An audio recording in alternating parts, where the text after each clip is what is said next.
এখন just file ক্রিয়েটের size থেকে শুরু করে সব কিছু নিজেদের ইচ্ছা মতো দিব, তাই তো? আচ্ছা, প্রথমটা আছে হচ্ছে ফাইল নেম। ফাইল নেমটা হচ্ছে আপনি যে ডিজাইন করবেন ওই ডিজাইনের ফাইল নেম। প্রফেশনাল একটা ফাইল নেম দিবেন যাতে আপনি পরবর্তীতে বুঝতে পারেন এটা এই ডিজাইন আপনি করতেছেন, অথবা ডেট দিয়ে অনেকে করতে পারে। আমরা আপাতত জাস্ট প্র্যাকটিস টাইপ অথবা কি দিব, ল্যাব 3 দিয়ে রাখি, তাই তো? আসলো কোথেকে? এরকম আসতেছে কেন এখানে? আচ্ছা, ক্যাপস লক অন করা। যাই হোক, এরপরে আছে হচ্ছে হাইড উইথের, আমরা পরে যাব স্কেলটাতে যাই। একক বা স্কেল যাই বলেন, এখানে অনেকগুলো স্কেল বা একক আছে। আপনার ডিজাইনের প্রয়োজন অনুযায়ী হচ্ছে এগুলো ব্যবহার করতে হবে। প্রথম অবস্থায় ডিফল্টভাবে পিকজেল থাকবে, আপনি যখন প্রথমে যাবেন তখন আপনার ওখানে পিকজেল থাকবে। আর হচ্ছে পরে থাকে হচ্ছে লাস্ট যে অপশনটা আমরা ব্যবহার করি। আমার যেমন লাস্ট আমি কাজ করার ক্ষেত্রে ইঞ্চি ব্যবহার করছিলাম, ওই কোনো ইঞ্চি রয়ে গেছে, বাট আপনারা প্রথম অবস্থায় পিকজেলে পাবেন। এরপরে এখান থেকে ব্যবহার করবেন হচ্ছে আপনার প্রয়োজন অনুযায়ী। আপনি প্রিন্টেবল কোনো কাজ করতে চাইতেছেন অথবা ক্যালেন্ডার ডিজাইন করতে চাইতেছেন, সেখানে ইঞ্চিতে নেবেন, তাহলে ইঞ্চি স্কেল সিলেক্ট করে দিবেন। যদি পিকজেলে নিতে চান তাহলে পিকজেল স্কেল সিলেক্ট করে দিবেন, সিলেক্ট করবেন, চেঞ্জ হয়ে যাবে। আমরা আপাতত ইঞ্চিতে একটা তৈরি করি, ইঞ্চিতে নিই। আর আরেকটা হচ্ছে হাইড উইথ। হাইড উইথ তো আপনি যেই ডিজাইন করবেন ওই ডিজাইন অনুযায়ী হবে। এখানে আমরা ডিফল্ট একটা হাইড উইথ নিয়ে নিই। হ্যাঁ, জাস্ট পুরোপুরি ডিফল্ট, এটা কোনো কিছুর মাপ কোনো কিছুই না, এমনিতেই আমার ইচ্ছা বা আমি এখন একটা নতুন আর্টবোর্ড নিতে হবে এজন্য হাইডের উইথ এরকম দিলাম, ঠিক আছে? এখন হাইড উইথ দেওয়ার পর ওরিয়েন্টেশনটা অটোমেটিক সেট হয়ে যায়, কারণ উচ্চতা যখন বেশি থাকে তখন অটোমেটিক করে পোর্ট্রেট নিয়ে নেয়, তাই না? এখন আপনার যদি মনে হয় যে না আমি দিছি মাপ দেওয়ার পরে আবার মনে হয়েছে সেম একই মাপ রাখবো, বাট আমি ল্যান্ডস্কেপে দিয়ে দিব, দিতে পারেন, মাপটা চেঞ্জ হয়ে যাবে, ঠিক আছে? সেম মাপ বাট চেঞ্জ হয়ে যাবে, এই কারণে উচ্চতা বেশি থাকলে ওটা এমনিতেই পোর্ট্রেটে থাকে, পোর্ট্রেট হয়ে যায়। এখন আপনার ল্যান্ডস্কেপ দিতে চাইলে দিতে পারেন, এখান থেকে সেট আপ করতে পারেন, এই আর কি। আর হচ্ছে আর্টবোর্ড। আর্টবোর্ড আমি একটা করব, একটা আর্টবোর্ড দিয়ে, আর্টবোর্ড হচ্ছে আপনি বাড়ানো কমানো সব কিছুই করতে পারেন। সর্বনিম্ন হচ্ছে একটা না দিলে তো আপনি আর ক্রিয়েট করতে পারতেছেন না। আপনার একটা আর্টবোর্ড নিতে হবে, সর্বোচ্চ আপনি মনে হয় 1064 মেবি করা যায়, এখানে আমার সঠিক মনে নাই তথ্যটা, করা যায়। এখন আপনার এখানে 1064 তো আপাতত লাগতেছে না, আপনার 10টা 12টা 15টা সবগুলো বাড়াই করতে পারেন। আমরা আপাতত একটা করি হচ্ছে একটা ফাইল বা একটা আর্টবোর্ড দিয়ে, এবং আমরা আরেকটা ফাইল করব, ওইটা করব হচ্ছে বেশি আর্টবোর্ড দিয়ে, ঠিক আছে? এরপর হচ্ছে ব্লিড এরিয়া। ব্লিড এরিয়া আমরা এই ক্ষেত্রে ব্যবহার করব না। ব্লিড এরিয়া হচ্ছে কালার মোড না, আমরা কোন পারপোসে ডিজাইনটা করতেছি এটার উপর নির্ভর করবে ব্লিড এরিয়া, ঠিক আছে? আমরা যখন প্রিন্ট করব এবং সেটা মেশিনে কাটা হবে, এরকম ডিজাইন যেগুলো হবে সেই ক্ষেত্রে আমি ব্লিড এরিয়া নিব। তো আমি এখন আমার এই সেট আপটাকে করবো হচ্ছে স্ক্রিন মোডের জন্য, মানে যেটা আমার ওয়েবসাইটে ব্যবহার করা হবে বা সোশ্যাল মিডিয়া পোস্ট টাইপ ব্যবহার করা হবে, মোবাইল ফোন স্ক্রিন বা টিভি স্ক্রিন যাই বলেন, স্ক্রিন মোডের জন্য ব্যবহার করা হবে, এজন্য আমি ব্লিড এরিয়া নিব না। আর এক্ষেত্রে আমার কালার মোড হবে, এটা খেয়াল রাখবেন সব সময়। মোবাইল ফোন বা সোশ্যাল মিডিয়া ইউজ করার জন্য যদি ব্যবহার করা হয় স্ক্রিন মোডে, কালার মোড হবে হচ্ছে RGB, এটা অলওয়েজ মাথায় রাখতে হবে। এবং রাস্টার ইফেক্ট হবে 72 PPI, 72 পিক্সেল পার ইঞ্চ, মানে 1 ইঞ্চিতে 72 পিক্সেল থাকবে, 72টা পিক্সেল থাকবে। আচ্ছা, আমরা এখানে কেন ব্লিড এরিয়া নিলাম না? হ্যাঁ, এটা প্রিন্ট করতেছি না। আবার ব্লিড এরিয়া নেওয়ার আরও একটা শর্ত হচ্ছে এটা মেশিনে কাটা হবে এরকম কোনো ডিজাইন হতে হবে, ঠিক আছে? ওকে, RGB কালার মোড স্ক্রিন মোডের ক্ষেত্রে এবং রাস্টার ইফেক্ট 72, ওকে? তো এটা আমরা ক্রিয়েট করে নিই। এটা আমার গেল একটা। এরপরে কথা হচ্ছে এরপরে আমি আরও একটা বোর্ড নিব, এরপরে আরও একটা বোর্ড বলতে আরও একটা নতুন ডকুমেন্ট ক্রিয়েট করব, সেক্ষেত্রে ফাইল থেকে নিউ, এটা আপনাদের লাগবে অনেক ক্ষেত্রে, এই কারণে দেখাই দিই। এখানে file name, height width, inch, scale, এটা আমি কিছুই চেঞ্জ করব না, যেমন আছে তেমন থাক, আপনারা আপনাদের প্রয়োজন অনুযায়ী চেঞ্জ করবেন। আমি শুধু কালার মোড বা ওই যে প্রিন্টেবল ক্ষেত্রে যেটা ব্যবহার করা হয় ওইটুকু চেঞ্জ করব, ঠিক আছে? আর আর্টবোর্ডটা একটু বাড়াই দিই, যে বাড়াই দিলে কেমন অবস্থা হয়, এই 5টা দিই। আর হচ্ছে ব্লিড এরিয়া মাথায় রাখবেন, ব্লিড এরিয়ার একটা মাপ থাকে। যেমন আপনি যদি একেবারে বাড়তি অংশ দেন, ব্লিড এরিয়াটা আমরা যখন কাজ করার পর এক্সপোর্ট করি বা সেটিংস দেই, আউটপুট সেটিংস, এরপর ওই এরিয়াটা সাদা অংশ হিসেবে থাকে। আপনারা ব্যানার বা যে কোনো ধরনের ডিজাইনার দেখতে পাবেন যে টানানো থাকে, ওইগুলোতে পাশে সাদা একটা অংশ বাড়তি থাকে একেবারে চারপাশেই, ওটা কি থাকে, ওটা হচ্ছে ব্লিড এরিয়া থাকে, ঠিক আছে। তো আপনি যদি একেবারে বেশি দিয়ে দেন সেক্ষেত্রে বাজে দেখা যাবে, স্বাভাবিক। আর যদি এটা অবশ্য মেশিনে 0.125 কাটার করার অপশন করা থাকে এটা, ঠিক আছে। তো আমরা প্রথম অবস্থায় না, ব্লিড এরিয়া যে কোনো অবস্থাতেই আমরা মাপের ক্ষেত্রে ইঞ্চির ক্ষেত্রে নিব 0.125 আর মিলিমিটারের ক্ষেত্রে নিব 3 মিলিমিটার। এটা একটু সবাই লিখে রাখবেন, নোট করে রাখবেন, ঠিক আছে। ব্লিড এরিয়া আপনি যদি ইঞ্চির ক্ষেত্রে নেন 0.125, কারণ মেশিনে এইটাই দেওয়া থাকে, এই কাটার এরিয়াটাই দেওয়া থাকে, আপনি বেশি বড় নেওয়ার কোনো প্রয়োজন নাই, এটা দেখতে বিদঘুটে লাগবে। এরপরে হচ্ছে ব্লিড এরিয়া বাড়াই, আমরা আপাতত এটা তো প্রিন্টের জন্য করব, তাই ব্লিড এরিয়া দিই। ব্লিড এরিয়া একটা এসে আমি যেহেতু ইঞ্চিতে নিয়েছি 0.125 চলে আসছে, ওকে। এই লিঙ্ক করার অপশনটা, লিঙ্ক আনলিঙ্কের ব্যাপার হচ্ছে, লিঙ্ক যদি করা থাকে 4টা একসাথে বা উপরে নিচে ডানে বামে 4 পাশে একসাথে বাড়ে এরকম একটা পয়েন্ট, মানে ও এখানে ক্রিয়েট করে দেয় এরকম একটা অবস্থা থাকে। তো আমি যদি আনলিঙ্ক করে দিই একটা অপশনসকে বা একটা কর্নারকে আমি বাড়াতে কমাতে বা সব কিছু করতে পারি, একটা এরিয়াকে চেঞ্জ করতে পারি, কিন্তু আমার তো প্রয়োজন নাই, আমার যেহেতু একসাথে সব জায়গায় প্রয়োজন, তো সেক্ষেত্রে আমি এটা লিঙ্ক রাখতে পারি, এটা আনলিঙ্ক করার প্রয়োজন নাই। আনলিঙ্ক করলে যে কাজ করা যায় এটা শুধু আমরা জানলাম, ওকে। এরপর হচ্ছে এটা আমি প্রিন্ট করব, এর জন্য এটার কালার মোড কি দিব, CMYK। প্রিন্টেবল ডকুমেন্ট বা প্রিন্টেবল ডিজাইনের ক্ষেত্রে আমাদের কালার মোড কি হবে, CMYK, এটা মাথায় রাখবেন অলওয়েজ। আর হচ্ছে রাস্টার ইফেক্ট হবে হাই 300 PPI, ঠিক আছে। প্রিন্টেবল ডকুমেন্টের ক্ষেত্রে, প্রিন্টেবল ডিজাইনের ক্ষেত্রে কালার মোড CMYK, রাস্টার ইফেক্ট 300 PPI। এবং মেশিনে কাটা ডিজাইনের ক্ষেত্রে, মেশিনে কাটা হবে এরকম টাইপ ডিজাইনের ক্ষেত্রে ব্লিড এরিয়া রাখতে হবে, এটা মাথায় রাখবেন, ওকে। এছাড়া আর কিছু চেঞ্জ করে নেই, দেন ক্রিয়েট। আচ্ছা, এখানে আমি 5টা নিয়েছিলাম তাই 5টা দিছে। আচ্ছা, আমার ল্যান্ডস্কেপ ছিল, ল্যান্ডস্কেপে দিয়ে দিছে। খেয়াল করেন এখানে আপনি দেখলেই বুঝতে পারবেন কোনটা কোন মোডে আছে, কোনটা কি হিসাবে আপনি ডিজাইন করছেন। আপনার এখানে 2টা ফাইল ক্রিয়েট হয়ে গেছে, তাই না। এটা CMYK আর এটা RGB, কোন মোডে নিছেন সেটা দেখা যাচ্ছে, এবং ফাইলের যে নেমটা ছিল ফাইল নেমটাও দেখা যাচ্ছে। এখানে আমি ফাইল নেম কোনো কিছু নাম দিই নাই, আনটাইটেল 2 ছিল, এটাই রয়েছে, তাই না। এরপরে হচ্ছে আমরা প্রথম ফাইলটাতে, এখানে আপনার ফাইলগুলো আসবে। আরেকটা বিষয়, আপনাদের যদি এই যে এখানে অপশনস বার, তারপরে যে টুল বার, এগুলো নাই থাকতে পারে, এই উইন্ডোজ থেকে জাস্ট এই প্রত্যেকটা কন্ট্রোল করার ক্ষেত্রে ওয়ার্ক স্পেসে গেলে এসেনশিয়ালস ক্লাসিক দিয়ে দিলে অটোমেটিক প্রথম সেটিং হয়ে যাবে। এরপরে যদি কখনো হারাই ফেলেন সেক্ষেত্রে এখানে জাস্ট কন্ট্রোল এ একটা টিক মার্ক করে দিবেন, একটা টিক মার্ক করে দিলে চলে আসে। যেমন এখান থেকে প্রপার্টিস এখানে নিয়ে আসলাম, এটাকে বের করে দিই, এটাকে একেবারে কেটে দিই। এটাকে এখন আমি আনতে চাচ্ছি, এখান থেকে উইন্ডোজে যাব, আমার যেগুলো কাজে লাগবে ওগুলো মূলত রাখা, প্রপার্টিসটা কাজে লাগে, এর জন্য প্রপার্টিস রাখা হয়। প্রপার্টিস একটু খুঁজে বের করি, এই তো প্রপার্টিস, ওকে। প্রপার্টিস ক্লিক করার সাথে সাথে চলে আসছে। এখন এটাকে আপনি যেখানে ইচ্ছা বসাইতে পারেন। আচ্ছা, বসানোর ক্ষেত্রে এই যে নীল দাগটা হচ্ছে আপনাকে মানে প্রিভিউ দেখাবে বলতে এটা আপনাকে নির্দেশনা দেয় কোথায় আপনি বসাতে পারেন বা কোথায় বসালে কোথায় যাবে, এই আর কি। তো আমি এখানে এটার মধ্যে রাখি, এখানে আমার কমফোর্টেবল জোন, তো আমি এখানে রাখি। আপনাদের ইচ্ছা মতো আপনি রাখতে পারেন। এটাকে প্রপার্টিস একটা প্যানেল, মোট কথা এটার নাম প্যানেল বলে। এটা প্রপার্টিস, এটা লাইব্রেরিজ, আপনার প্রয়োজন অনুযায়ী রাখবেন। এটা অপশনস বলে, এই লাইনটাকে অপশনস, এই লাইনটা হচ্ছে টুলবার বলে।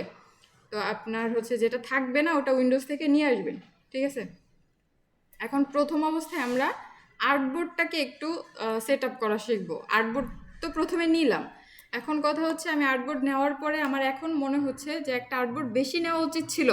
আমি তো একটা বা দুইটা যতগুলাই বলে, আরও বেশি নেওয়া উচিত ছিল, বা 5টা নিয়ে ফেলছি, এখন আমার 5টা লাগবে না, আমি ডিলিট করে ফেলবো, আমার আর প্রয়োজন নাই, 2টা প্রয়োজন আর 3টা প্রয়োজন নাই, এরকম হতেই পারে। সেক্ষেত্রে আমি কি করব, আর্টবোর্ডটাকে আবার এখানে এসেও এডিট করতে পারি, যেমন আর্টবোর্ড টুলের সাহায্যে। আর্টবোর্ড টুলে যাব, এরপর প্রত্যেকটা আর্টবোর্ড আমি সিলেক্ট করতে পারবো এবং এটাকে বাইরে যে কোনো জায়গায় নিতে পারবো, এবং এটাকে রিসাইজও করতে পারবো, শেপের মতো সেম একই প্রসেসে আমরা রিসাইজ করতে পারবো এটাকে, ঠিক আছে।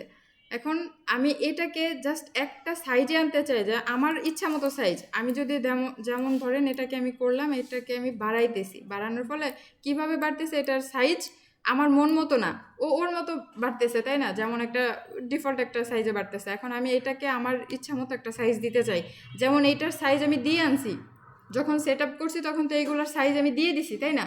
এখন এটাকে যখন বড় করতেছি, এটার সাইজ তো আমার মুখস্থ করে রাখা নেই, অথবা এখান থেকে যদি ছোট বড় করতে যাই, এখানে একটা মাপ দেখা যাচ্ছে, খেয়াল করেন পাশে একটা মাপ দেখা যায়, হাইট উইথ HW এরকম দিয়ে দেখা যাচ্ছে। আচ্ছা, এখানে দেখা যাচ্ছে, কিন্তু এখানে এরকমভাবে কন্ট্রোল করা একটু মুশকিল। আপনার এক্স্যাক্ট মাপটা ধরেন আপনার শুধু 25ই লাগবে, 25 ইঞ্চি, ওই যে উইথ যেটা আছে ওটা শুধু 25 ইঞ্চি লাগবে। এটা কতক্ষণ যাবত এখানে মানে আপনি করার চেষ্টা করবেন, এই আর কি। তখন কাজ করবেন হচ্ছে এখানে প্রপার্টিস প্যানেলে। প্রপার্টিস প্যানেলটা আমার জন্য কেন গুরুত্বপূর্ণ, আমার সব কিছুর প্রপার্টিস প্যানেলটা এখানে কাস্টমাইজ করার জন্য লাগে। আচ্ছা, ধরেন এই আর্টবোর্ডটাকে আমি সাইজ দিব, এখান থেকে সাইজ দিই। আমি বললাম শুধু 25, তাই তো? তো ওকে, উইথ শুধু 25, হাইট হাইট ধরেন 20 দিয়ে দিই, ঠিক আছে? এটা সাইজ রিসাইজ হয়ে গেছে। তো আপনি এটাকেও নিজের ইচ্ছা মতো সাইজ দিতে পারেন। আপনি আর্টবোর্ড বা ফাইল নিয়ে নেওয়ার পরেও আপনি আর্টবোর্ডটাকে রিসাইজ করতে পারেন, অথবা যে কোনোভাবে আর্টবোর্ড, নতুন আর্টবোর্ড নিতেও পারেন।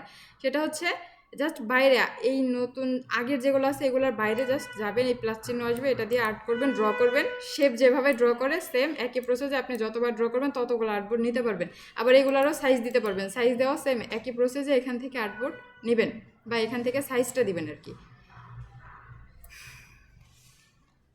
এরপরে কাজ হচ্ছে যে আমার এই কি বললাম যে ডিলিট করতে হবে, যে আমার এতগুলা নিছি এখন লাগবে না, সাপোজ আমার 2টা 3টা লাগবে আর ওগুলা লাগবে না, সেক্ষেত্রে কী করব, সিলেক্ট করব একটা, জাস্ট প্রেস করলে তো সিলেক্ট হয়ে যায়, সিলেক্ট করা তো আর কিছু করে নেই। দেন কিবোর্ড থেকে ডিলিট প্রেস করে দিব, ডিলিট হয়ে যাবে। ব্যাক স্পেস দিলেও ডিলিট হবে, ব্যাক স্পেস দিলেও ডিলিট হবে, কিবোর্ড থেকে ডিলিট প্রেস করলেও ডিলিট হবে। আপনাদের যেভাবে সুবিধা একভাবে করলেই হবে। ওকে, আবার নিজের ইচ্ছা মতো আর্টবোর্ড রিসাইজও করতে পারবেন। আচ্ছা, এরপরে বেসিকের মধ্যে আরেকটু গুরুত্বপূর্ণ, যেমন আমাদের এই আর্টবোর্ডটাকে জুম ইন জুম আউট করার প্রয়োজন, বা এই পাশে নিচ্ছি স্ক্রল বার এটা দিয়ে নিতেছি, তাই না? এটা দিয়ে নেওয়া তো আসলে প্রফেশনাল না। তো আমি কিভাবে কি করতে পারি, হ্যান্ড টুল দিয়ে কাজ করতে পারি। এই হচ্ছে হ্যান্ড টুল। হ্যান্ড টুলটাতে ক্লিক করবো, এরপর হাত দিয়ে ধরে নিয়ে আসবো যেদিকে ইচ্ছা। ওকে, কাজ করার ক্ষেত্রে এইগুলো লাগবে, এই টুলগুলো মুখস্থ করে ফেলবেন। আর হচ্ছে আমি কাজ করার সময়, ক্লাস নেওয়ার সময় এটা বলবো যে সবসময় খাতা আর একটা কলম সামনে রাখবেন, এই জিনিসগুলো একটু নোট করে ফেলবেন, কারণ এটা প্রত্যেকবার আপনাকে বলে বলে মুখস্থ করানো সম্ভব না। আপনি যখন শুনবেন যে মনে রাখার মতো না, এটা টাস করে লিখে ফেলবেন, ওটা বারবার যখন দেখবেন মুখস্থ হয়ে যাবে অটোমেটিক। এটা কাজে করার সময় হচ্ছে আপনাকে মুখস্থ করতে হবে। এটা গেল হ্যান্ড টুলের কাজ। হ্যান্ড টুলটা আমি কি করলাম, এক সিলেকশন টুলে আসি, সাপোজ সিলেকশন টুলে আসি, এখন আমাকে হচ্ছে এই পাশে ওই পাশে যাইতে হবে, তো আমার আবার হ্যান্ড টুলে এখানে এসে তারপর যেতে হবে। আমরা শর্টকাট শিখবো। ওকে, শর্টকাট শিখবো হচ্ছে হ্যান্ড টুলের শর্টকাট হচ্ছে এইচ, কিবোর্ড থেকে এইচ প্রেস করবো, হ্যান্ড টুল চলে আসছে, ঠিক আছে? তো আপনি শর্টকাট ইউজ করার চেষ্টা করবেন, এবং সিলেকশন টুলের বেশি ব্যবহার করা হয় বা বেশি আমাদের কাজের ক্ষেত্রে লাগবে, এই সবগুলো আমরা মুখস্থ করে ফেলবো। আর হচ্ছে সিলেকশন টুলের হচ্ছে শর্টকাট হচ্ছে ভি, কিবোর্ড থেকে শুধু ভি প্রেস করবো, সিলেকশন টুল চলে আসবে। চলে আসছে কার্সর আবার আমার আগের মতো। ওকে, তো আমাকে আমার প্রয়োজন অনুযায়ী নিতে হবে যে আমার কোনগুলো বেশি কাজে লাগে, কোনগুলো আগে মুখস্থ করে ফেলতে হবে, তাই না? আমরা এখান থেকে সরাবো না, এখান থেকে সরাবো না, হ্যান্ড টুল দিয়ে সরাবো। সিলেকশন টুলের ক্ষেত্রে শুধু ভি বা যেখান থেকে আসার প্রয়োজন হোক ভি ইউজ করবো। এরপরে হচ্ছে এইখানে আরেকটা জিনিস দেখায়, যেমন আমি একটু জুম করি, জুম করার ক্ষেত্রে কি করব, অল্টার চেপে ধরে যদি আপনার এই যে এই বারটা স্ক্রল যেটা বার আছে মাউসের, এটা যদি উপর দিকে ঘোরান বড় হবে, আবার নিচের দিকে ঘোরান ছোট হবে। এখন আমি উপর দিকে ঘোরা একটা টপিক দেখাই, এখানে লাল দাগ একটা আছে আর ভেতরে একটা আলাদা এরিয়া আছে। আবার আগের এরিয়াতে, আমরা আগের ইয়াটাতে যাই ডকুমেন্টে, এইখানে কোনো লাল এরিয়া নাই। তাহলে লাল এরিয়াটা কি আসলে? এখানকার লাল এরিয়াটা হচ্ছে ব্লিড এরিয়া। আমি সিএমওয়াইকে বা প্রিন্টিং মোডের জন্য, প্রিন্টিং ডিজাইনের জন্য যে সেট আপটা করছিলাম সেখানে আমি ব্লিড এরিয়া দিছিলাম, মনে আছে? হ্যাঁ, এটাই এখানে ও শো করে দেয়। এবং এটা আপনাকে যদি এক্সপোর্টও করেন, এক্সপোর্ট করলে এই জায়গাটা ফাঁকা সাদা অংশ হিসাবে চলে আসে, ঠিক আছে? তো এখানকার লাল এরিয়াটা কি, ব্লিড এরিয়া। এটা হচ্ছে একটু জাস্ট মনে রাখার বিষয়। আর এখানে আমি ব্লিড এরিয়া দিই নাই, এর জন্য ব্লিড এরিয়া আসে নাই। ওকে, এখানে জুম ইন জুম আউটের আপনার হচ্ছে প্রফেশনাল ওয়ে হচ্ছে এই যে জুম টুল, যেটা জেড প্রেস করলে জুম টুল চলে আসবে। এরপরে হচ্ছে প্লাস যে অপশনটা আছে, এরপর আপনি লেফট ক্লিক, জাস্ট ক্লিক করলে জুম হবে এই প্লাস অপশন থাকাকালীন। ওকে, এবার অল্টার প্রেস করে ধরে রাখেন, মাইনাস চলে আসছে, এরপর আবার প্রেস করতে থাকেন, মাইনাস হবে। জাস্ট প্রেস, এটা কোনো ঘুরাইতেছি না আমি স্ক্রল বার, লেফট বাটন শুধু প্রেস করতেছি, ওকে, আপনাদের যেভাবে সুবিধা, যেভাবে করা মানে বেশি কমফোর্টেবল লাগে ওইভাবে করতে পারেন। এরপরে হচ্ছে সিলেকশন টুল, আর্টবোর্ড, হ্যান্ড টুল। ওকে, কারেন্ট গেছে নাকি? আচ্ছা, আমরা এখন প্রথম যে এটা ছিল এটাতে চলে আসি। ওইখানে আর কোনো কাজ করার প্রয়োজন আছে? এখানেও কিন্তু আপনি আর্টবোর্ড বাড়াবেন, কমাবেন, সব কিছুই করতে পারবেন। আমি যে একটার মধ্যে করলাম মানে ওইটার মধ্যে করা যাবে, আরগুলো করা যাবে না এরকম না, কিন্তু সবগুলাতেই করতে পারবেন। ওইখানে বেশি ছিল এই কারণে ডিলিট করা বা নেওয়া ওইখানে দেখাইলাম, এইটুকুই, আর কিছু না। এখন কথা হচ্ছে আমরা এখানে জাস্ট আমাদের বেসিক আলোচনায় শেপ ক্রিয়েট আর মানে বেসিক কিছু শেপ নেওয়া আর তার কালার দেওয়ার এই অপশনসগুলো আছে। তো আমরা এগুলো একটু শিখি। এটা হচ্ছে এইখানে, যে এখানে আরেকটু বিষয় হচ্ছে এইখানে যতগুলা টুলস দেখতে পারতেছেন এইগুলোর ভিতরে আরও অনেক টুলস লুকায়িত হাইড করা আছে। এগুলো আমরা কিভাবে বের করব? এখানে গেলে রাইট ক্লিক করব, টুলসের উপর গিয়ে দেন রাইট ক্লিক করব, দেন হচ্ছে হাইড করা যে অপশনগুলো আছে এগুলো দেখতে পারবো। ঠিক আছে, প্রত্যেকটাতে যেগুলো যেরকম ত্রিভুজ, নিচে ত্রিভুজের মতো কর্নারে একটা অপশনস আছে না, যেগুলোতে আছে ওগুলাতেই ওইটার ভিতরেই আরও অনেক অপশনস লুকানো আছে। এটা আমাদের বুঝতে হবে। তো আমরা যদি চাই বের করতে চাই যে আমাদের ভিতরের অপশনগুলো কাজে লাগবে, তো আমরা যাবো টুলসের ওপর, রাইট ক্লিক করব, রাইট ক্লিক করলে চলে আসবে।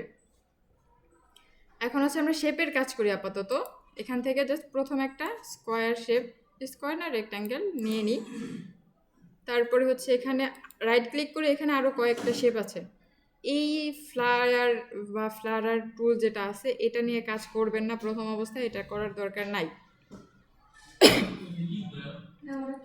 এটা হচ্ছে আপনার প্রথম অবস্থায় করতে, প্রথম অবস্থায় যে অবস্থায় করতে যান কম্পিউটার একটু হ্যাং করবে, এই জন্য এটা প্রথম দিকে আমরা দেখাবো না। এটা কেমন টাইপ ইফেক্ট টাইপ কাজ করে, ইফেক্ট টাইপ আমার এখানে ছবি থাকলে আমি দেখাইতে পারতাম।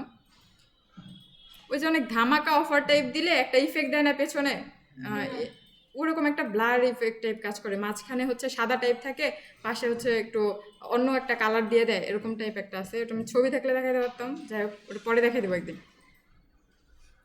এরপরে হচ্ছে অন্য একটা টুল নিতে চাই, একটু খেয়াল করবেন। এটা নাও নেই, ইলিপস টুল নেই। এখন আমি ইলিপস আর্ট করার ক্ষেত্রে খেয়াল করেন, প্রপার একটা ইলিপস আর্ট করা একটু সমস্যা। ঠিক আছে, ফ্রি হ্যান্ডে প্রপার একটা ইলিপস আর্ট করার সমস্যা। এই ক্ষেত্রে আমি কি করতে পারি, শিফট চেপে ধরে মাউস ড্র্যাগ করলে প্রপার একটা ইলিপস পাবো, এবং শিফট কাজ করে একটা কর্নার ধরে। ওকে, শিফট কাজ করে কি একটা কর্নার ধরে, মানে এটাকে যদি আমি বড় করি বা ছোট করি, খেয়াল করে শিফট চেপে ধরছি, এরপরে আমি বড় করি বা ছোট করি, একটা কর্নার কিন্তু স্টেবল। ঠিক আছে, খেয়াল করতেছেন, একটা কর্নার অলওয়েজ স্টেবল যেখান থেকে আমি শুরু করছি। তো আমি এটা ছোট করি আর বড় করি যাই করি। এখন আমি চাচ্ছি যে আমি এমন একটা মানে শেপটা এমনভাবে বড় করতে চাই বা ছোট করতে চাই যেটা সেন্টার থেকে বাড়বে। সেন্টার হচ্ছে মার্ক করবে, স্টেবল করবে, বাদ বাকি চারপাশে বাড়বে। সেটা যদি করতে চাই তাহলে আমি কি করব, শিফট এবং অল্টার দুইটা প্রেস করে ধরে রাখবো, এরপর কাজ করব। খেয়াল করছেন, আগেরটা ছিল এক পাশ থেকে বাড়তেছে এবং এটা সেন্টার থেকে বাড়ে, মানে সেন্টারকে স্টেবল ধরে তারপরে কাজ করে। এখানে কাজ করার পর সাপোজ আমি এইখানে চলে গেছি, হ্যাঁ সিলেকশন টুলে চলে গেছি। এখন কথা হচ্ছে আপনাকে বলা হয়েছে আবার রেক্ট্যাঙ্গল নিতে। আপনি বলবেন যে আমার রেক্ট্যাঙ্গল হারাই গেছে, আমার টুলস বারে রেক্ট্যাঙ্গল নাই।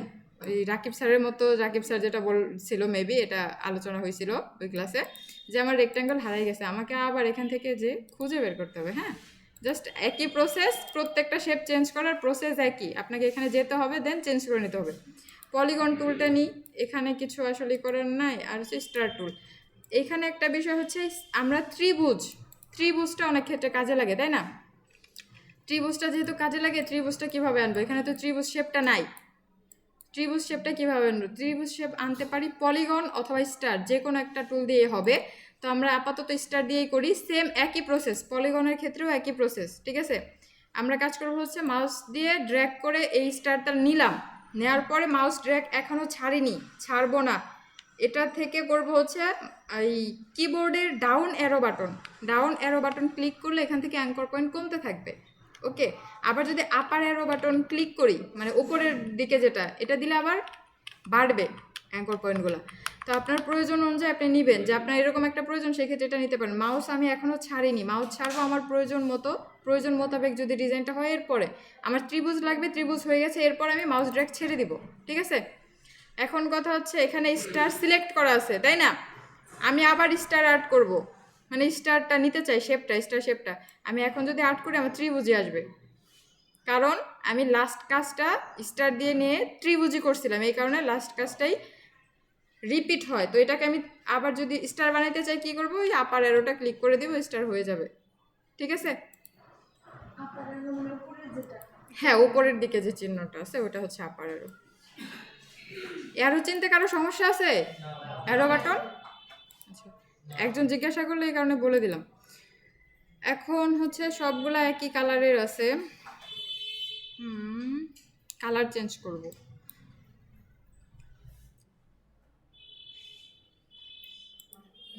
ফিল কালার, স্ট্রোক কালার, এই ভেতরের যে কালারটা, কালার একটা চেঞ্জ করে দিই তারপরে বুঝতে পারবেন। আচ্ছা, এই ভিতরের যে কালারটা এটাকে বলে ফিল কালার, আর বাইরের একটা কালো রকমের যে একটা লাইন দেখতে পারতেছেন না, এই যে এটা হচ্ছে স্ট্রোক কালার। ঠিক আছে? ফিল আর হচ্ছে স্ট্রোক, স্ট্রোকটা বাড়াই দিই। এখান থেকে হচ্ছে স্ট্রোকের সাইজ বাড়ানো যায়, স্ট্রোক ভ্যালু এখান থেকে বাড়ানো যায়। ঠিক আছে? এবং স্ট্রোকের কালারটা হচ্ছে এখান থেকে চেঞ্জ করা যায়। স্ট্রোক কালার শুধু একটা জায়গা থেকে চেঞ্জ করা যায় এরকম না, আরও অনেক জায়গা থেকে চেঞ্জ করা যায়। আমরা কালার দেওয়ার কয়েকটা পদ্ধতি জানি। এই যে যেমন অ্যাপিয়ারেন্স থেকে কালার দেওয়া যায়, এবং এইখান থেকে কালার দেওয়া যায়, ফিল কালার, স্ট্রোক কালার দুইটাই দেওয়া যায়। তারপরে এই সোয়াচ অপশনস যেগুলো আছে এগুলো থেকেও কালার দেওয়া যায়। এখন আমরা যেটা ইজি, যার যেভাবে ইজি, এখানে কাজ করতে যদি আপনার ইজি হয় আপনি এখানে কাজ করবেন, যদি এই অপশনস লাইনে, এই লাইনে কাজ করতে ইজি লাগে তাহলে এই অপশনসে কাজ করবেন। আবার যদি এখানে কাজ করতে হয় বা ভালো লাগে বেশি, যে আপনি কমফোর্টেবল ফিল করতেছেন এখানে, বেশিরভাগ কাজ আপনি এখানে করার চেষ্টা করবেন। ঠিক আছে? আমরা কাজ করব হচ্ছে কালার কোড নিয়ে। এভাবে ডিফল্টভাবে খেয়াল করেন, এখানে আর হচ্ছে যে ডান পাশে অ্যাপিয়ারেন্স যেখানে আছে সেম একই কালার পাবেন, বাড়তি কালার না। তো এখানে যতগুলো কালার আছে এর থেকে বাইরের কালারও আমার লাগবে, সেগুলো আমি নিতে পারি। এইসব সোয়াচ টাইপ প্যালেট যেগুলো আছে এখান থেকে নিতে পারি। আর হচ্ছে এখানে আবার কালার কোড বলতে একরকম একটা কালার নেওয়া একটু টাফ, যে আপনি এক্স্যাক্ট যে কালারটা চাইতেছেন ওই কালারটা পাইতেছেন না, এটা একটু টাফ। যদি না পান সেক্ষেত্রে আমরা কি করব, এখান থেকে কাজ করব। এজন্য বলি যে আমরা সবসময় এই কালারের অপশনসটা থেকে কাজ করার চেষ্টা করব। ঠিক আছে? স্ট্রোকের ক্ষেত্রেও ফিলের ক্ষেত্রেও। এখানে কিভাবে কাজ করে, এটা সাপোজ আমি এটার ফিল কালার দিব, অন্য একটা দিই, এটার ফিল কালার দিব, এটার ফিল কালারটা এখানে শো করতেছে, এটার স্ট্রোক কালারটাও শো করতেছে। আমি আপাতত উপরে ফিল কালারটা দিব, তো ফিল কালারের ডাবল ক্লিক করার পর এখানে যে প্যালেটটা আসবে বা প্যানেল আসবে, এখান থেকে আপনি কালার চেঞ্জ করতে পারেন। এখানে হচ্ছে আপনি কোড দেওয়ার মাধ্যমে কালার চেঞ্জ করবেন। এখানে যে কোডটা আছে না, আপনার যে কালারটা নেবেন ওই কালার কোডটা জাস্ট এখানে বসাই দিবেন। আমরা একটা কালার কোড নিয়ে আসি।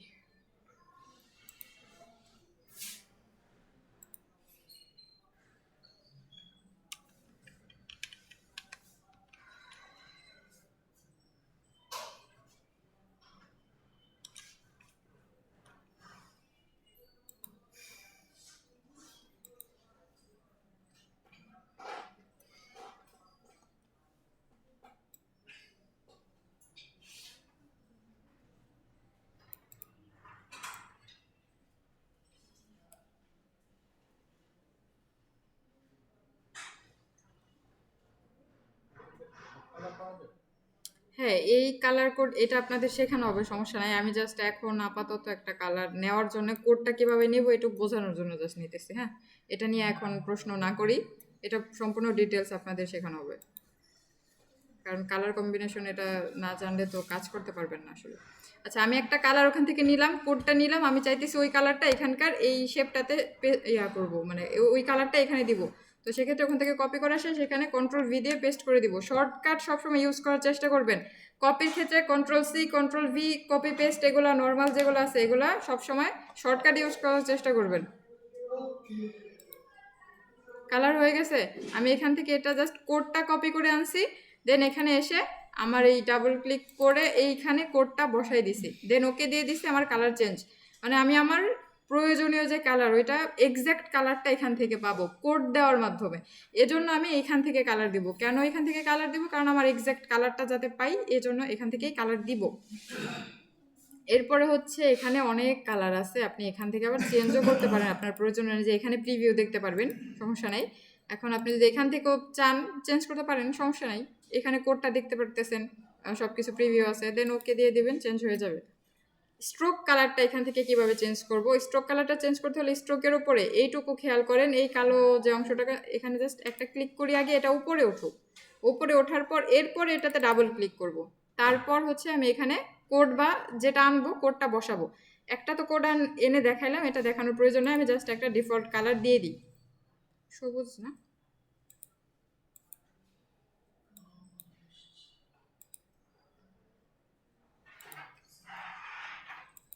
স্ট্রোকের যে ভ্যালুটা আছে ভ্যালুটা বাড়াইতেছি, এখানে আর কিছু করি নাই, জাস্ট বোঝার জন্য, দেখার জন্য, আর কিছু না। হুম, স্ট্রোকের কালার এখান থেকে চেঞ্জ করতে পারেন, অথবা এখান থেকে আমি কি দেখাইলাম, এটা ডাবল ক্লিক করবেন, স্ট্রোক প্যানেলটা উপরে আসতে হবে কিন্তু এখানে খেয়াল করেন। আচ্ছা, একটা বিষয় খেয়াল করেন, এটা অনেকের সমস্যা হয়, যেমন আমি সাপোজ যে এটাতে আসি, এটাতে আমি এখন ফিল কালার চেঞ্জ করতে চাই, তাই না? তো আমি এখান থেকে ধরেন এই প্যালেট থেকে দিই, কালার দিই, ফিল কালার আর চেঞ্জ হচ্ছে না, কালার চেঞ্জ হচ্ছে স্ট্রোকের কালার। কেন চেঞ্জ হচ্ছে? কারণ এইখানে স্ট্রোকটাই উপরে আনা, স্ট্রোকের কাজটাকে আমি ওকে কমান্ড দিয়ে দিছি যে স্ট্রোকের কাজ করো। এখন আপনাদের ভুলে হইলেও হয়ে যেতে পারে এরকম যে ভুলে এটা প্রেস করে রাখছেন, এটা উপরে উঠে আসে, এরপর আপনি এটা ফিল কালার চেঞ্জ করার চেষ্টা করতেছেন, হিউজ পরিমাণে চেষ্টা করতেছেন, কোনোভাবেই হচ্ছে না, ঠিক আছে? তখন আপনাকে এখান থেকে ফিল কালারটা উপরে আনতে হবে, ওকে কমান্ড দিতে হবে যে তুমি ফিল কালারটা নাও, এরপরে চেঞ্জ করবেন। ওকে, আচ্ছা, এখন স্ট্রোক কালারটা আবার একটু দেখাই, আপনি যে বলছিলেন সে একটু খেয়াল করেন, এখানে স্ট্রোক কালারটা উপরে আনলাম, এরপর ডাবল ক্লিক করি, এরপর এখান থেকে কোড নাম্বার বা যেটা দিয়ে যেভাবে ইচ্ছা আপনি করে দিয়ে ধরেন এখানে কালো কালারটা দিয়ে দিয়ে দেন, ওকে, কালার চেঞ্জ হয়ে যাবে।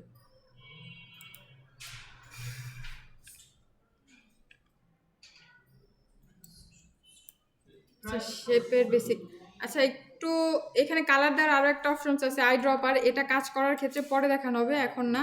এখন এইটুকুর মধ্যে এই যে আমি হচ্ছে আর্টবোর্ড ক্রিয়েট করা থেকে শুরু করে এই অবধি কারো কোনো প্রশ্ন আছে?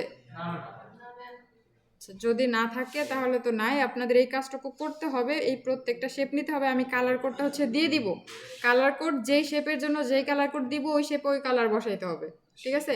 এবং স্ট্রোকের জন্য কালার কোড দিয়ে দেবো, ওই স্ট্রোক ওই কালার কোড বসাইতে হবে। এই ব্যাকগ্রাউন্ডের কালারটা, এটার ব্যাকগ্রাউন্ডের কালার কোনো ফ্যাক্টই না, এটা আর্টবোর্ড জাস্ট, আর কিচ্ছু না। আর্টবোর্ড তো একেবারে শেষে থাকবে, এটা হচ্ছে আমরা প্রথম যখন নেই এটা ডিফল্টভাবে সাদাই নেয়, আপনার হচ্ছে ফটোশপে হচ্ছে একেবারে ট্রান্সপারেন্ট নেওয়া যায়, সলিড কালার যে কোনোটা নেওয়া যায়, এখানে ডিফল্টভাবে সাদাই নেয়, ঠিক আছে? ইলাস্ট্রেটরে বেশিরভাগই সাদা নেয়। এখন সলিড কালার একটা চেঞ্জ করা যায়, যখন প্রথম সেট আপ দিলাম তখন, হ্যাঁ, এখন আর করা যাবে না, যখন নিয়ে ফেলছি।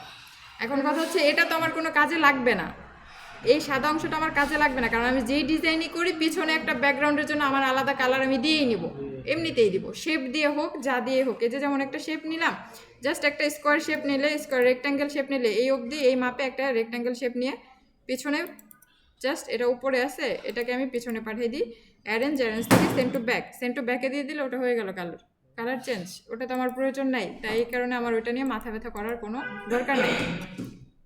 আচ্ছা, এখন আপনাদের কাজ এইটুকু করবেন, আর করবেন হচ্ছে এই কপি করা, একটু ওয়েট, কপি করার বিষয়টা, কপিটা শর্টকাট করার চেষ্টা করবেন সব সময়, কন্ট্রোল সি দিয়ে কপি, এবং আপনি এটার ওপরে পেস্ট করবেন যদি হয়, তাহলে কন্ট্রোল এফ, এখানে খেয়াল করেন দুইটা হয়ে গেছে, কন্ট্রোল সি, এটা সিলেক্ট করা ছিল না, wait, control C control F, ঠিক আছে? আমি যেটা সিলেক্ট করে দিব ওইটাই হচ্ছে ডাবল হবে। আপনার প্রশ্ন কি ছিল বলেন?